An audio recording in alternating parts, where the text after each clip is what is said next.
السلام عليكم ورحمة الله وبركاته. الحمد لله نحمده ونستعينه ونستغفره ونؤمن به ونتوكل ونعوذ بالله من شرور أنفسنا ومن سيئات أعمالنا. من يهده الله فلا مضل له ومن يضلله فلا هادي له. ونشهد أن لا إله إلا الله محمد عبده ورسوله. أما بعد فأعوذ بالله من الشيطان الرجيم. بسم الله الرحمن الرحيم. قل للمؤمنين يغضوا من أبصارهم ويحفظوا فروجهم وقل للمؤمنات يغضضن من أبصارهن ويحفظن فروجهن. صدق الله العظيم. ముస్లిం సహోదరులారా, నేను ఈరోజు మీ ముందు సమాజంలో అంటువ్యాధిలాగా వ్యాపిస్తున్నటువంటి ఒక వ్యాధి గురించి ప్రసంగించదలిచాను. ఆ అంటువ్యాధి టీవీ అన్న విషయం అందరికీ తెలిసిందే. ఈనాడు సమాజంలో ఎన్నో చెడు కార్యాలతో, అవినీతి పనులతో, అశ్లీలత ప్రదర్శనతో కలుషితమై ఉందన్న విషయం బహిర్గతము.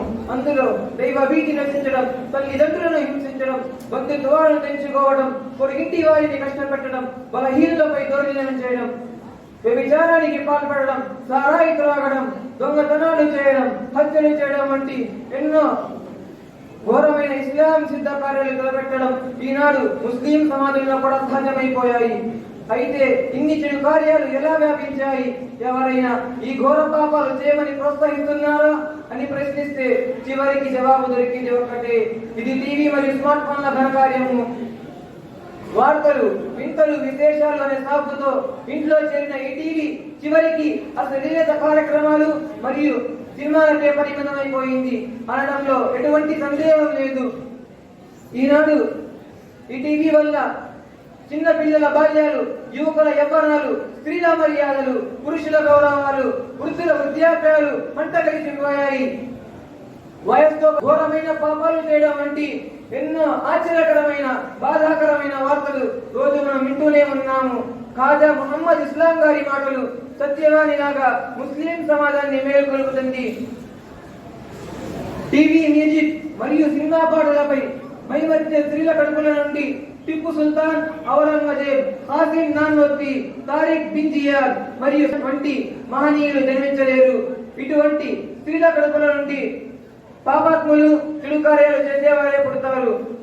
కొన్ని సంవత్సరాల క్రితం ఈ టీవీ మరియు స్మార్ట్ ఫోన్ కొన్ని ఇండ్లకు మరియు కొంత సమయానికే పరిమితంగా ఉండేది. కానీ ఈనాడు ఎన్నో ఛానల్స్లతో 24 గంటల కార్యక్రమాలతో ప్రతి ఇంటా చేరింది.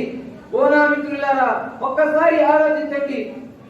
టీవీలో హీరో, హీరోయిన్ ఒకరు ఆడుతూ పాడుతూ మరియు ఒకరి మీద ఒకరు పడుతూ ఉంటే, మీ మనస్సుకు నచ్చే సంగీతం వినబడుతూ ఉంటే, మీలో యవ్వన శక్తి మిగిలి ఉంటే అప్పుడు మీ మనస్సు పరిస్థితి ఎలా ఉంటుంది? దైవ భీతి నశించిపోయి పాప కార్యాలు తలపెట్టే తలంపుతో విశ్వాసం మీ నుండి దూరం అవుతున్నట్లు గోచరిస్తుంది.